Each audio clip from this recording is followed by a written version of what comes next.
Welcome to Alzheimer Speaks Radio. I'm your host, Lori LeBay, and I'm so excited that you're joining us today.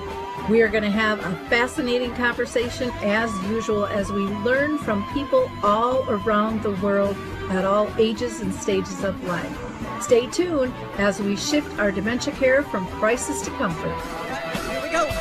What you think about, you will bring about the mental change. We will. Well, hi, everyone, and welcome to Alzheimer Speaks Radio. I'm your host, Lori LeBay, and I am thrilled that you are here to join us today. If you are new to our show, we are about sound information, not just sound bites. We like to have real conversations with real people all around the world. So maybe, just maybe, you can be our next guest. And if you liked our opening song, it's called Clarion Call by the Mark Arneson Band. And you can download that on any of your favorite music platforms. I also want to give a shout out to Maud's Ventures. They are still taking applications for 3 specific needs in the arena of dementia, and they are giving out seed money, 50 to 100,000. So go to maudsventures.org. Also, check out Dementia Map. We have over 150 different categories for you to search. There's a calendar of events with lots of free things that you can attend there, as well as some that you can sign up for. We have a blog. We've got a glossary of terms. So go to dementiamap.com. And for those of you looking for support, I'm continuing to do Arthur's Memory Cafe, which is sponsored by Arthur's Senior Care, the second and fourth Wednesday of each month at 1 o'clock Central. So that's 2 Eastern, noon Mountain Time, and 11 a.m. Pacific on the second and fourth Wednesday of the month. You can reach out to me to get the link on that. Anyone around the world is welcome. And then if you are in Minnesota, in the Shoreview area, I'm working with Brookdale North Oaks, and we meet the last Wednesday of the month at 10 a.m. Central. That is called Caregiver Connect. We get together for an hour, and also you can bring your loved one with dementia if they are, kind of mid stages. There is respite care for them as well. And what else we have going on? The Memory Camp in Wisconsin at Moon Beach is on August 15th to the 18th. And you can call them to register and get more information. You can call them at 715-479-8255. We are going to hear from the Adaptive Equipment and Caregiving Corner about the Footbar Walker, and we will be right back with our guest. I love the Footbar Walker, and let me tell you why. It is the option for my toolbox that I've been waiting for. Let's be honest, there are some clients who, despite our best rehab efforts, just aren't able to return to performing a sit-to-stand transfer on their own. Now I can offer my caregivers an easier, safer option that doesn't involve hoisting their loved one up from a sitting position.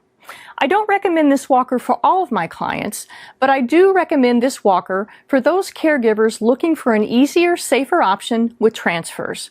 I would also encourage other therapists to add this walker to their toolbox. It's kind of like having my own mobile parallel bars for the client to pull up on. Whether it's a family caregiver at home helping a loved one with Parkinson's or dementia, CNAs in a long-term care facility assisting their patients, or therapists adapting to client and caregiver-specific needs, we now have a very safe and effective option to offer in the Footbar Walker. Check this product out at thefootbarwalker.com. That's it for today from Adaptive Equipment and Caregiving Corner. Have a great day, and don't forget, if you can't do it, adapt it. Well, it is time to introduce you to our guest today. I am really excited because we're going to be talking about the importance of children when it comes to dementia care. And today I am thrilled. We have our guest all the way from Poland. Her name is Magdalena Turek, and she is the manager of care homes in Poland called Zapiecek. And she is an international author, a songwriter, a psychologist, and therapist from Cracow. And due to her own personal experiences, she has really put her whole heart and soul and passion into her work. And she's about making the world a better place. So, Magdalena, thank you so much for taking time to be with us today. I am just really thrilled to have this conversation with you today. Thank you, Lori. Hello, everyone. I appreciate your invitation to be here today. I'm author of the book recently, Grandpa, Let Me Tell You, available on Amazon. Recently, I am a songwriter as well. Wonderful. Now, I always ask all my guests this first question, and that is, have you personally been touched by dementia in your own family or circle of friends? Yes, I've been. My grandmother suffers Alzheimer's disease. Is actually in the last stage of Alzheimer's disease. My grandfather suffered dementia for many years. He passed away in November last year at the age of 88. And his name was Maximilian. He is the dad of my mother, and my grandmother suffering Alzheimer's is the mother of my mother. Wow, that's a lot. Definitely you understand the journey of this disease and how it can impact people, not only by yourself, but then by the work that you do as well. Why don't you tell us a little bit about yourself and what led you into elder care? Actually, it all started when I came back to Poland from England. I used to live in England for 12 years, where I studied at university management degree. Came back in 2012 and joined my mom's in her work. It actually didn't happen at once. It was that for a year I was watching her working. Then I had this time to decide if I want to join her or not. But I've noticed they put their all heart into their work, and I thought, yes, this is for me. I care about people. I want to help people, and this was my my life aim, to help people. I always dreamed to be a psychologist. I dreamt of being a psychologist in the past as a child. So my dream had the chance to come true in the later stage. After I was visiting the care homes, I realized there is so much to do in the care and to helping psychologically the dementia residents. So the commitment of my mom was contagious. She showed me how to run care homes. I now run care homes with my brother and my mother. And I think we're doing a great job. Our life is around care homes. We talk about it a lot. We improve our service. We think that is very demanding, but worth it. Well, I love that, just from the pictures that you shared with me. I mean, the settings are just gorgeous. They look nice and relaxing. Engagement, it looks like, is happening a lot, which is wonderful. So thank you. I hope people will check out all the pictures regarding your care homes there. One of the questions I wanted to ask you, because I think this is really overlooked, and that is, how do we create space, and is it important to even do this, to have children be involved with our elders? I know I personally think it's a really important thing, and I don't think it's talked about enough, but what are your thoughts? I think it's the whole responsibility of their parents. They are the people that should give the example. Let me ask the audience a question. When was the last time you visited your parent, your grandparent? What can you expect from your children if you don't give them your own example? Yeah, as a psychologist, I know that the children don't do what you tell them, they do what you show them. They will repeat after you. So yeah, this is the responsibility of the parents. That's why I started to create an organization called Infinity Me. At the moment, I'm on Facebook, infinitymE.org. I run a Facebook fan page where I teach parents how to talk to their children, how to cope with the problem of dementia. I guess it's very difficult for many of them to talk about this problem. I actually think they are protecting their children from the subject, but this is going to be someday a part of their life. They're going to meet a neighbor who has dementia. They're going to work as a professionalist dealing with dementia people. It's really important that they learn how to behave towards this disease, this Alzheimer's disease, dementia condition.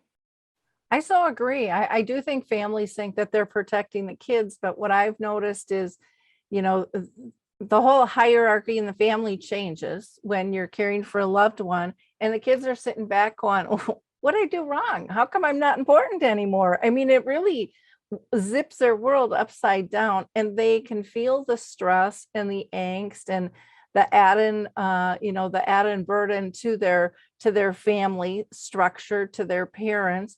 They know that there's secrets, and we all know we don't like secrets. You know, we get a little paranoid about those things. And again, I agree with you. I think it's a great opportunity for life lessons to be learned, different ways to love and engage. And I've also found that kids are really super creative and that they want to help, but they can't if we don't let them in. Yes. And the important message is we either have feel a fear or love. And in my book, I pass the message to the readers that there is love that connects grandparents with dementia to their grandchildren and to their children. Basically, the people with dementia might not know what the name of the grandchild is, but they will feel that is a grandchild. They know that is a grandchild. I met many times the situation where, sorry, in care home, the grandfather, the resident, asked me a question. Could you tell me where my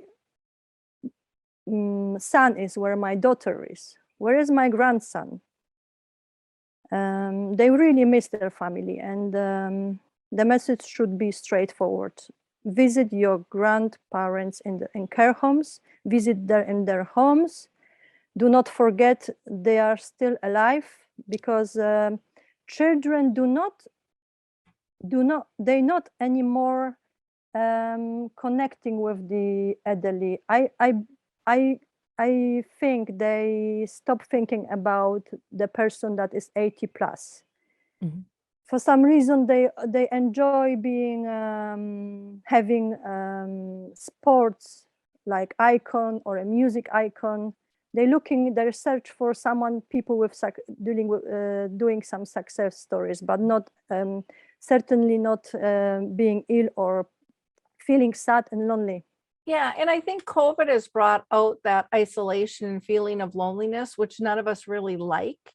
And to live like that. And I mean, I had a friend of my mom's who for 10 years couldn't go visit her in a home. She just couldn't do it emotionally. She wasn't prepared. And yet the nursing home she had imaged in her mind was nothing like where she lived. You know, things have changed over time, and people can still communicate. It's just in different ways and in really beautiful ways. My daughter, for example, only knew her grandma with dementia, and they were like two peas in a pod. I mean, she adored her grandma. And they had just a wonderful, wonderful relationship. And she taught my daughter beautiful, beautiful life lessons. But again, like you said, parents have to lead by example, you know, or that door won't be open. People won't even know that that's possible. And no matter who you are, no matter what you're dealing with, you know, you can still be loved, you can still give love, and, you know, you can communicate. But people choose to tend to ignore nonverbal communications as people age, but they're all over them with little kids, you know, and trying to figure out the signs and the signals. So it really is interesting how we deal with that. Now, you have also written a song, and I want you to kind of set that up, and then we'll listen to that if you don't mind. Yes, it would be great. Well, one day I thought, mm, what's the other media I could go through, medium to go through to children? So the best thing is to go through songs. The children can spend the time with the grandparents playing this song, singing to the song. Is especially made, written in an easy way, so the people can remember it easily, and the melody is very friendly for the ear. Wonderful. Well, let's go ahead and listen to it. What's the name of the song? The reason why I'm here. The reason It's why. it's probably the first ballad in the world for grandmother. Oh, sweet.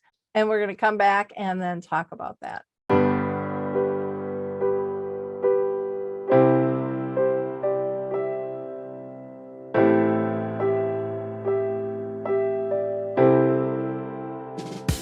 Grandma, I want to tell you how much I care. I want to tell you how much I think about you all day. I want to tell you how much you mean to me. You are the reason why I am here. You are the reason why I am here. Grandma, please always be proud of me. Please give me your smile. Please hold over my hand. Please let me have those priceless memories, memories with you. You are the reason why I am here. You are the reason why I am here. You are the reason why I am here. You are the reason why I am here. Grandma, let me visit you. Let's talk, let's dance. I want to be with you, and let's have tea. Let's be married together. Let's breathe. Let's just be. Let's just be. You are the reason why I am here. You are the reason why I am here. You are the reason why I am here. You are the reason why I am here. So let's talk about some of the lyrics in the song. You know, how do you even come up with that? Does it start as a poem, or does it start as a melody in your head when you're writing a song? I have no idea. It was easy. It came through to me very quickly. One day I had this strong feeling I should write a song. So I sat down, wrote this song, and it was done. It was quite quickly. The other two songs I've written was the same. Wow. Just channeled right through to you that this needs to get out into the world. And I think it's wonderful to have songs about relationships and caring. I think we need more and more of that. I think it resonates with so many people. So thank you for sharing that with us. Let's talk a little bit more about your book. Grandpa, let me tell you, And I always like to ask people, how did you pick the title? Well, I thought it has to be a story. So easy was to write, Grandpa, let me tell you. I haven't finished Let Me Tell You a Story, because I think it should say, let me tell you, and other people will add whatever they like. So let me tell you, I love you. Let me tell you a story. Let me tell you how much I care. So it's just finishing Let Me Tell You and 3 dots. Okay. And then with the drawings in the book, did you do those, or did you hire an illustrator, or sometimes? No, my great illustrator, her name is Nel Gorzkowicz. Okay. She's illustrator from Poland. She's Polish. And yes, I will show you some of the illustrations. The illustration is the real photos made from real photographs of my grandfather, my brother. So this is my grandfather, this is my brother Tom, my grandmother Maximilian, and my mother Elizabeth here. Oh, wow. Yes, and my illustrator is just great. She's doing a great job. And my Facebook fan page, she's illustrating as well. So she's going to continue illustrating the songs on YouTube. The video for the songs. So it will be, I hope it will be a great long work together. I say hello to Nell. Sending you love. Is there a little snippet of the book you'd like to read to us? Sure, let me choose something. The next morning, Tom visited his grandfather. He sat down in the armchair next to him and asked, "How are you today?" He only received a smile in response, but it was enough to make him feel a pleasant warmth in his heart. They sat there for a long time. Then, out of nowhere, a little ladybird flew in and sat on the boy's shoulder. "This is the most important moment. Enjoy it together. Tom, you are brave, very brave indeed," the ladybird whispered in his ear. So the ladybird is the encouragement for the boy to talk to his grandfather. To engage him, yeah. Problems. Well, and I liked when you said, what was it? The smile was enough, just it was a response. It is enough, yes. And the touch, the smile. There is no words. So that's how people with dementia communicate. They communicate without words, through their feelings. A person that I like to read and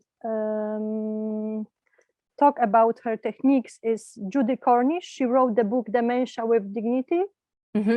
She's saying a very important message in this book, that for carers, that to work with a carer, it's the carer working with the resident should focus on the things the resident is good at. So should focus on their strengths, not weaknesses, which is really valuable advice. So if any of the carers are listening to us today, please always focus on the strength of your close ones. Do not be sad that they cannot do anything, they cannot do something, they cannot remember. Focus on what they can. They can still smile, they can do many things. They remember how to walk.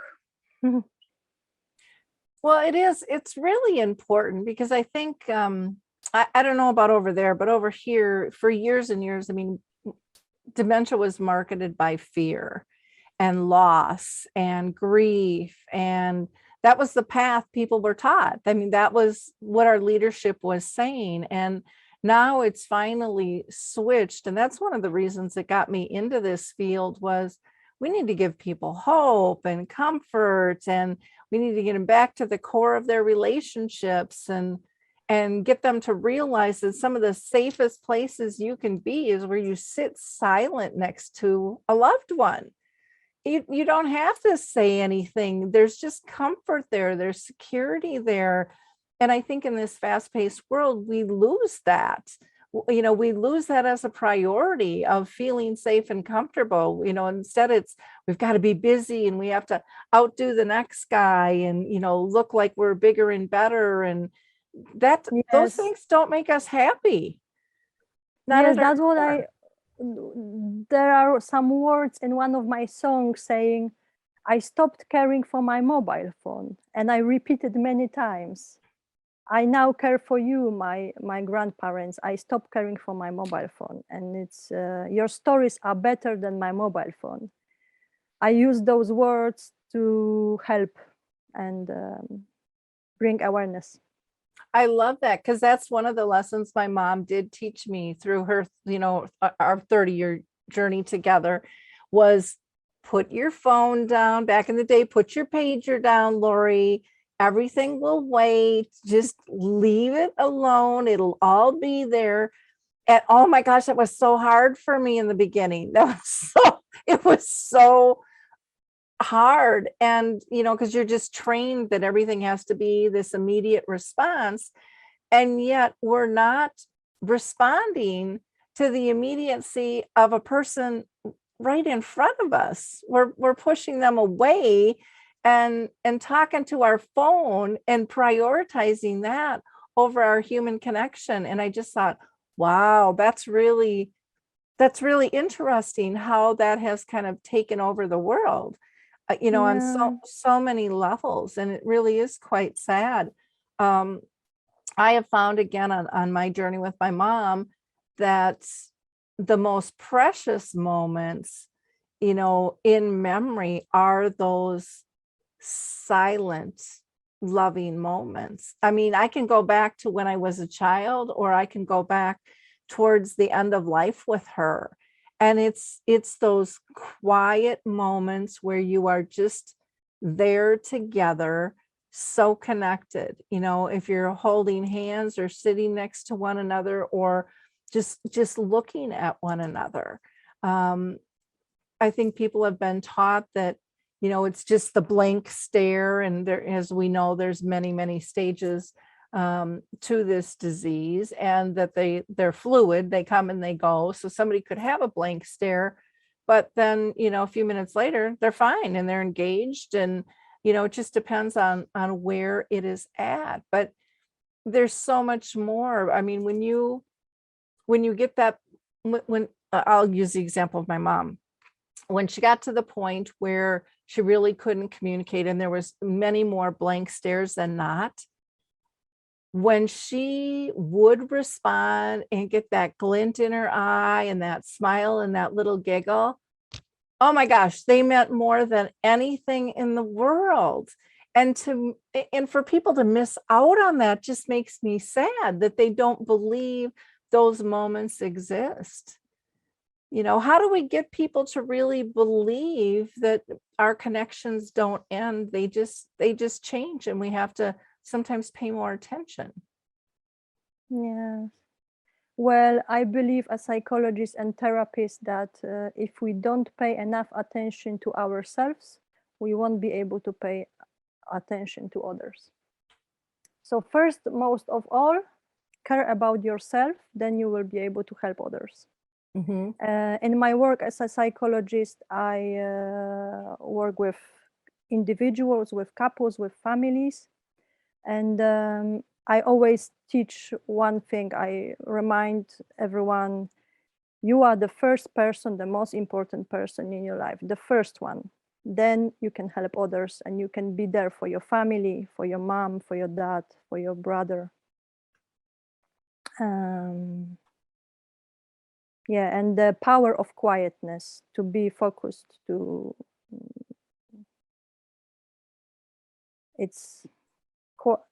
silence is powerful.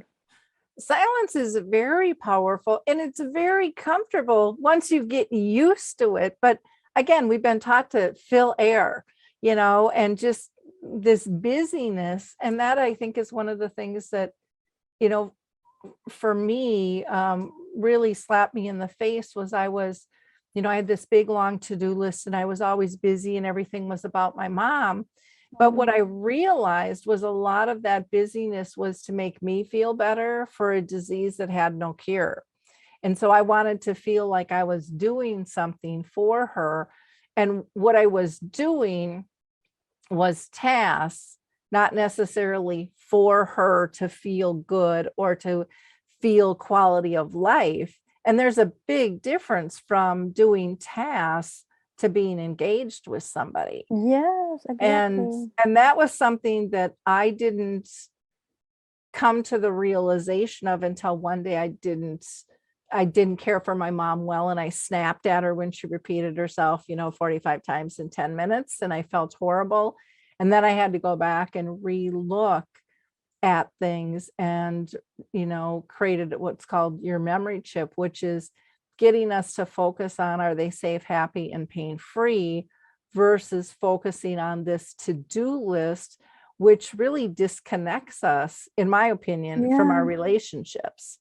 And that was, for me, that was so life-changing in terms of how I looked at not only caring for my mom, but just how I want to be present in life as a whole, evaluating, because I think a lot of times we do stuff to appear busy or to feel busy.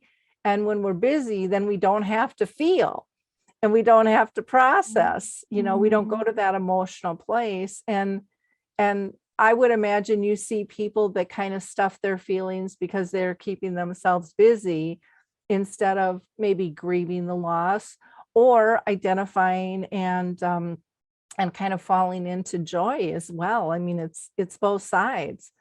If we don't slow down and give ourselves permissions, to feel. But I think it's scary. People think they're gonna, if they step into that area of emotions, I think some people feel they're gonna lose it. They're not going to be in control, and they don't want to show that. So we should say message for our audience: do not fear, feel love to your close ones. Simple. Yeah, it really is. It really is. Was there something that happened that triggered you to write the book and start doing songs? Was there something that happened in your life? A lot of times there's just, an incident or something that says, I need to do this. Two reasons, really. One of the reasons, not the first, but one is once I created a project in our care homes, one care home and then the second care home. And in both cases, it was the same outcome. So what's happened? I invited the students from a local primary school to come with their teachers to talk to our residents.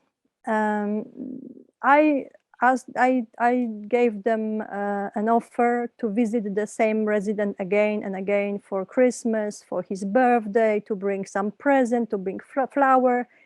And they said, yes, we will do that. We'll go back. They went back home. And after 1 week, the director of the school called me and said, the parents do not agree the children to come to care homes.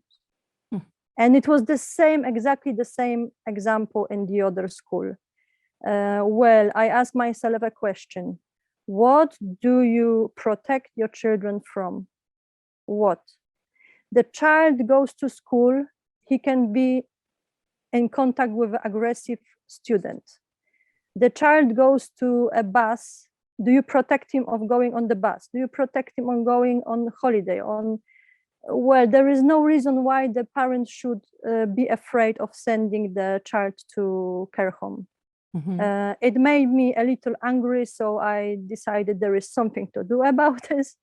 And that's why I wrote this book and now the songs.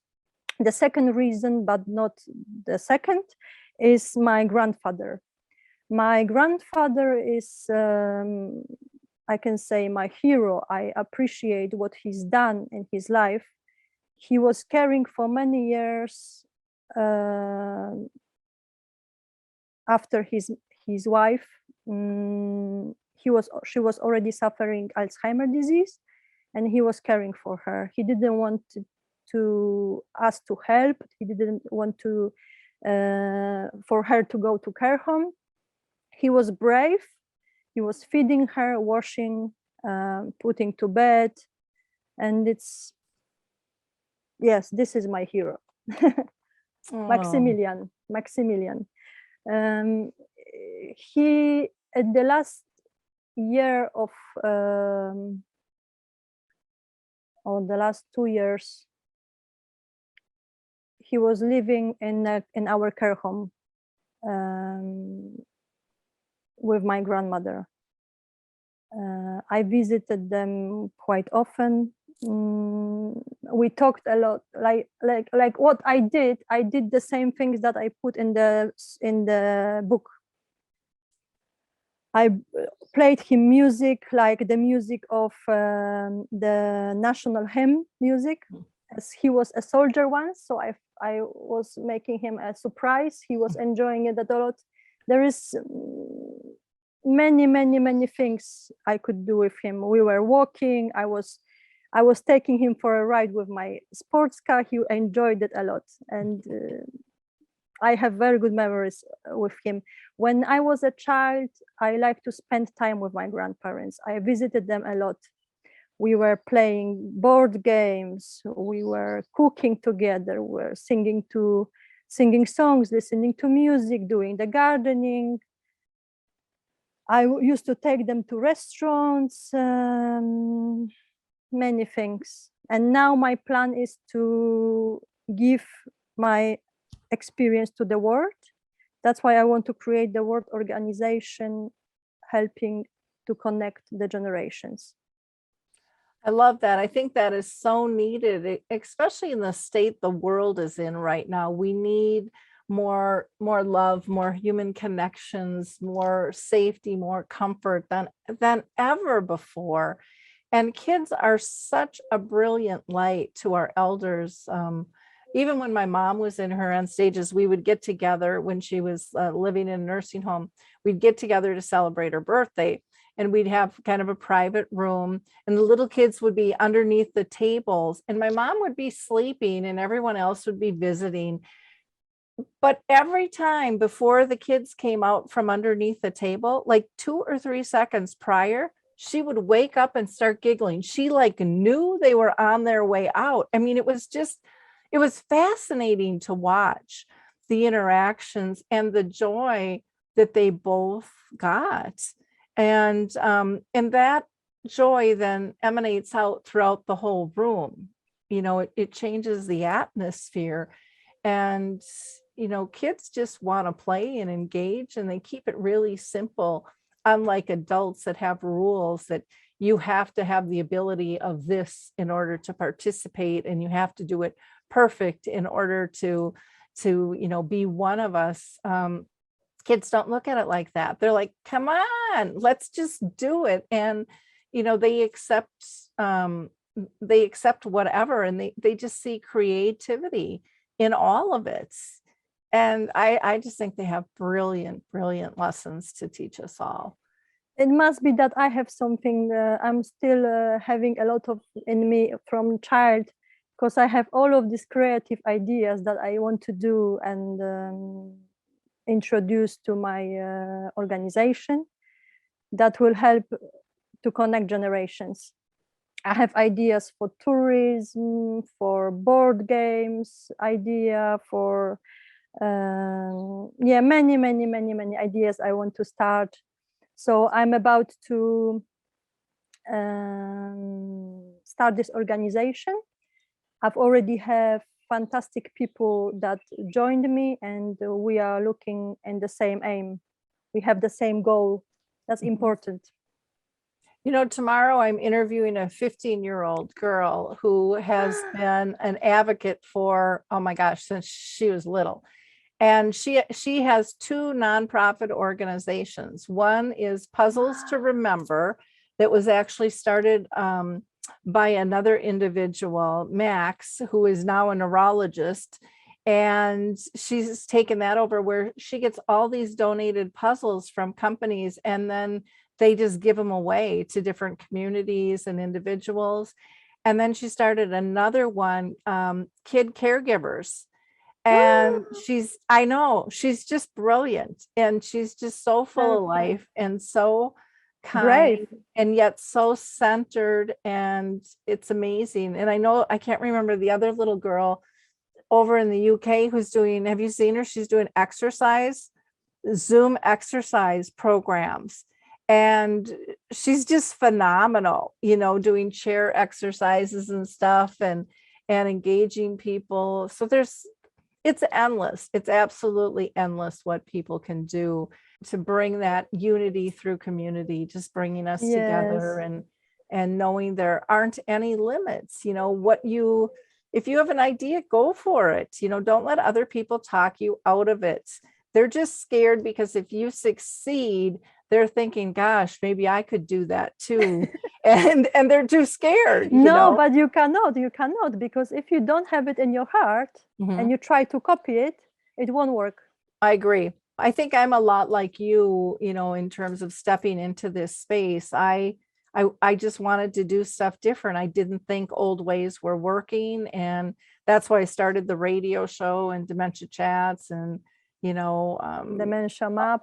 All different types of things. I wanted to just use multimedia and, supply something that wasn't there. And worse that was going to happen was it wouldn't be perfect, but I just, perfect doesn't exist in my world.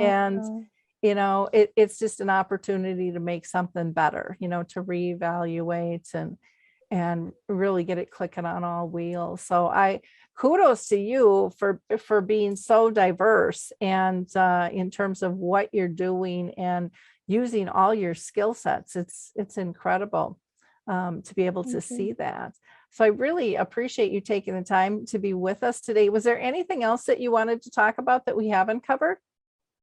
Yes, I want to announce that I'm actually looking for some people that would like to support me and join in my work and my organization.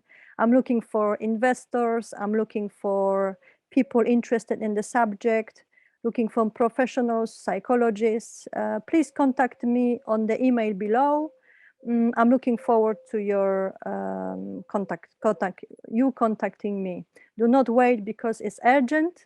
We are starting soon. And yes, I hope I will be a guest again, so I can tell you a little bit more when it's all up running, Lori.